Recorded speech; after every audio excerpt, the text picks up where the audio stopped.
दोस्तों आज के दौर में हम लोग जब कभी भी यहूदी लोगों के बारे में बात करते हैं तो हमारे दिमाग में सबसे पहले इजराइल का नाम आता है, क्योंकि ये इजराइल न सिर्फ खुद यहूदियों के मुताबिक पूरी दुनिया में उनका इकलौता देश है, बल्कि उनकी प्रॉमिस लैंड भी है। मतलब एक ऐसी जमीन कि जिसका खुदा ने उनसे खुद वादा किया था। इजराइल नाम की ये स्टेट सेकेंड वर्ल्ड वॉर खत्म हो जाने के बाद सन 1948 में वजूद में आई थी। मगर दोस्तों, क्या आप लोगों ने कभी सोचा कि जब इजराइल ही 1948 में वजूद में आया था तो इस पूरे इलाके में जो यहूदी रहते हैं वो आखिर 1948 से पहले कहाँ हुआ करते थे? जहाँ भी हुआ करते थे वहाँ किस हाल में हुआ करते थे और किस तरह से जिंदगी गुजारा करते थे? तो दोस्तों, जब कभी भी हम लोग यहूदियों के इतिहास में 1948 से पीछे जाते हैं तो जिस इंसान का नाम हम लोगों को सबसे पहले नजर आता है वो कोई और नहीं बल्कि सिर्फ और सिर्फ एडोल्फ हिटलर है। वही एडोल्फ हिटलर के जिसने न सिर्फ जर्मनी पर राज किया था बल्कि सेकेंड वर्ल्ड वॉर की वजह भी बना था। एडोल्फ हिटलर ने सिर्फ और सिर्फ 4-5 साल के अंदर ही लगभग 50 से 60 लाख के करीब यहूदियों को बड़ी ही बेदर्दी के साथ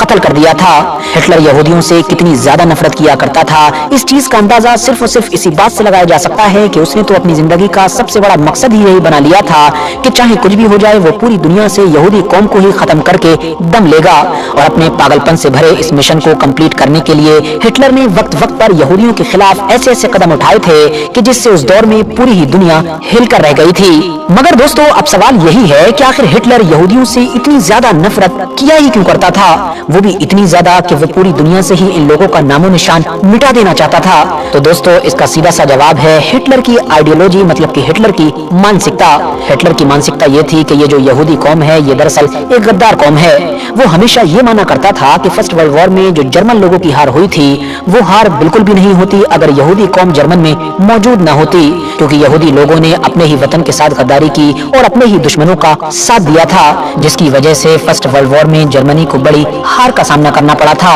हिटलर की यहूदियों से नफरत की एक और वजह यह भी थी क्योंकि हिटलर बराबरी के कॉन्सेप्ट पर बिल्कुल भी यकीन नहीं रखा करता था। मतलब उसके मुताबिक दुनिया के जो सारे लोग हैं, जो सारी नस्लें हैं वो बराबर नहीं हैं, बल्कि उसके मुताबिक तो जो जर्मन आर्यन कौम थी, मतलब कि उसकी खुद की कौम, वो दुनिया में सबसे आला है और वही पूरी दुनिया पर राज करने की असली हकदार है। अब जाहिर है अपने इस कानून के हिसाब से हिटलर अपनी खुद की कौम के अलावा बाकी सारी कौमों को गुलाम और कमतर ही समझा करता था। मगर अब क्योंकि यहूदियों से नफरत करने की और भी उसके पास वजह थी तो इसलिए यहूदियों को ज्यादा टारगेट पर लिया। दोस्तों, अगर आप लोग हिटलर की मशहूर किताब माइन कैम्फ पढ़ोगे तो आपको पता चलेगा कि उसने अपनी किताब में बड़े ही लंबे लंबे पैराग्राफ में ये समझाने की लोगों को कोशिश की है कि मैंने अपनी जांच पड़ताल में ये पाया है कि दरअसल यहूदी एक सीक्रेट मिशन पर हैं और वो सीक्रेट मिशन है पूरी दुनिया पर राज करना। ये लोग पूरी दुनिया को कंट्रोल करना चाहते हैं। हिटलर ने देखा है कि ये लोग हमेशा मुत्तहिद होकर रहते हैं, यानी यूनाइटेड रहते हैं और हमेशा अपनी ही नस्ल की बरतरी के लिए काम करते हैं।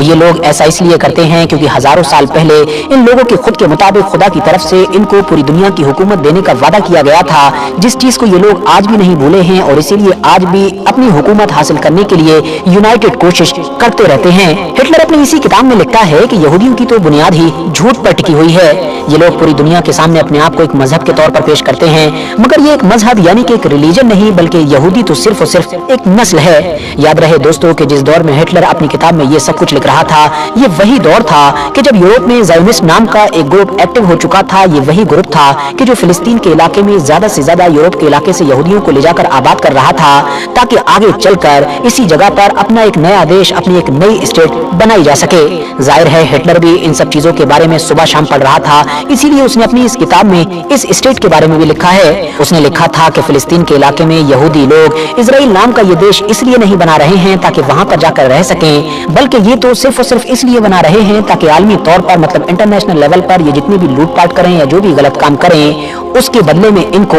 महफूज जगह मिल सके। मतलब वहां पर ये सिर्फ अपना एक हेडक्वार्टर बनाएंगे और जितने भी लोग किसी भी तरह से गलत चीजों में पकड़े जा चुके होंगे और जिनकी कहीं पर नहीं चल रही होगी वो यहाँ पर आकर महफूज रह सकेंगे। दोस्तों, ये तो यहूदियों के बारे में हिटलर के चंद विचार ही थे जिनको हमने बहुत शॉर्ट में ही आपके सामने पेश कर दिया है, वरना उसने अपनी किताबों में ऐसी ऐसी लंबी चीजें लिखी हैं कि जिसको एक वीडियो में मेंशन करना मुमकिन ही नहीं है। फिलहाल दोस्तों, आप ये समझिए कि हिटलर की इस खतरनाक नफरत का ही नतीजा था कि हिटलर ने जैसे ही जर्मनी की हुकूमत संभाली थी वैसे ही जर्मनी के पूरे इलाके में यहूदियों के बुरे दिन शुरू हो गए थे। इसने शुरू से ही यहूदियों के ऊपर इस तरह की खतरनाक पाबंदियां लगाना शुरू कर दी थी कि जिसकी वजह से अब यहूदी बड़ी तेजी के साथ जर्मन को छोड़कर भागने लगे थे। मगर जाहिर है हर यहूदी तो अपना घरबार नहीं छोड़ सकता था। फिलहाल हिटलर की तरफ से यहूदियों के खिलाफ जो खतरनाक कदम उठाए गए थे उनमें से एक ये भी था कि उसने शुरुआती दौर में ही एक ऐसा कानून पास किया था कि जिसके तहत अब उसके पूरे इलाके में रहने वाले हर यहूदी के लिए ये जरूरी था कि वो अपने नाम के साथ एक नया नाम जोड़े। मतलब जो यहूदी मर्द था उसके लिए जरूरी था कि चाहे उसका नाम जो कुछ भी हो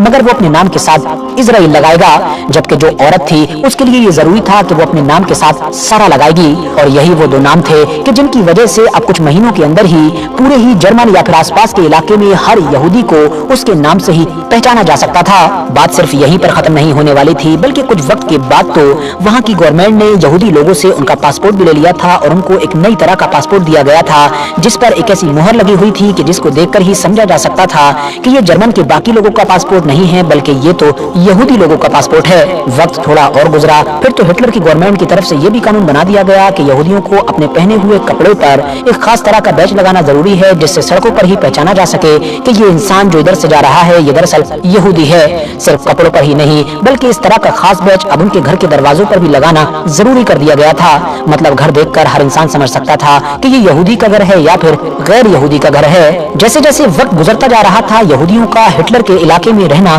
दुश्वार होता जा रहा था। सरकारी नौकरियां उनके लिए पूरी तरीके से बैन कर दी गई थी, जबकि प्राइवेट नौकरी जो उनको मिलती भी थी तो ऊंची पोजीशन पर नहीं बैठाया जाता था। और ना बैठाने की वजह यही थी क्योंकि जिस तरह की हिटलर की मानसिकता थी वही मानसिकता को पूरे ही इलाके में फैला दिया गया था। और वो मानसिकता यही थी कि ये लोग गद्दार हैं और इन लोगों ने फर्स्ट वर्ल्ड वॉर में हम लोगों के साथ गद्दारी की थी और ये लोग हम लोगों का साथ कभी नहीं देते हैं बल्कि अपने ही देश का बुरा चाहते हैं। वक्त के साथ अब हिटलर के पूरे इलाके में यहूदियों के खिलाफ इतनी खतरनाक नफरत फैल चुकी थी कि आए दिन कभी उनकी दुकानों को जला दिया जाता था तो कभी घरों को जला दिया जाता था। हजारों सैकड़ों की तादाद में न सिर्फ यहूदी लोग अपना घर बार खो देते थे बल्कि वक्त वक्त पर उनकी जानें भी चली जाती थी। मगर हैरानी की बात तो ये है कि ये सिर्फ और सिर्फ शुरुआत थी, बल्कि डर और खौफ का जो असली खेल है वो तो दरअसल साल 1939 मतलब 1939 से शुरू हुआ था, जब हिटलर की फौज ने बड़ी तेजी के साथ यहूदियों को चुन चुन कर ढूंढना शुरू किया और फिर उनको लाकर अपने कैंप्स में भरना शुरू कर दिया। हिटलर की फौजें कैंप्स के अंदर न सिर्फ यहूदियों को बुरी तरह से सताया करती थी बल्कि उनसे खूब काम भी लिया करती थी।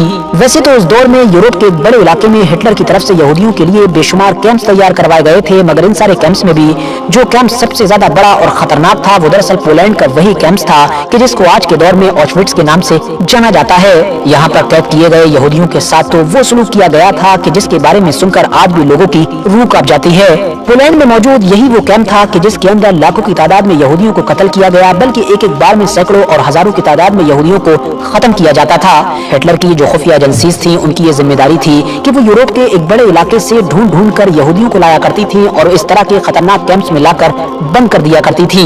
हिटलर के ये जो खतरनाक कैंप्स थे इनके अंदर बड़े बड़े हॉल भी हुआ करते थे कि जिनको गैस चैम्बर के नाम से जाना जाता है। ये एक ऐसा खास हॉल हुआ करता था कि जो हर तरफ से पूरी तरह से पैक था और फिर इस पैक हॉल में हजारों लोगों को एक साथ लाकर बंद किया जाता था। बंद करने के बाद इसके अंदर जहरीली गैसेस को छोड़ दिया जाता था और फिर जो अंदर बंद लोग हुआ करते थे उनकी बड़ी ही बेदर्दी के साथ दम घुटकर मौत हो जाती थी। इस तरह से सिर्फ एक ही बार में हिटलर की फौज की तरफ से सैकड़ों या फिर हजारों यहूदियों को बड़ी ही बेदर्दी के साथ कत्ल कर दिया जाता था। इस तरह के कुछ खतरनाक और दर्दनाक तरीकों को इस्तेमाल करके हिटलर ने सिर्फ और सिर्फ 4-5 साल के अंदर ही हमारी दुनिया के लाखों यहूदियों को कत्ल कर दिया था। हालांकि मरने वाले यहूदियों का एक बड़ा नंबर ऐसा भी था कि जिनकी मौत इन कैंप्स में बंद होने के बाद भूख या फिर खतरनाक सर्दी से हो गई थी। फिलहाल दोस्तों, जैसा कि हम सभी लोग जानते ही हैं कि सेकेंड वर्ल्ड वॉर में तो एडोल्फ हिटलर को हार का सामना करना पड़ा था और इस हार का सामना करने की वजह से ही उसने खुदकुशी कर ली थी। इस हार के बाद ही यूरोप में रहने वाले यहूदियों की जान में जान आई थी और हिटलर की तरफ से यहूदियों के ऊपर होने वाले इस जुल्म और सितम के बदले में मिली हुई हमदर्दी का ही नतीजा था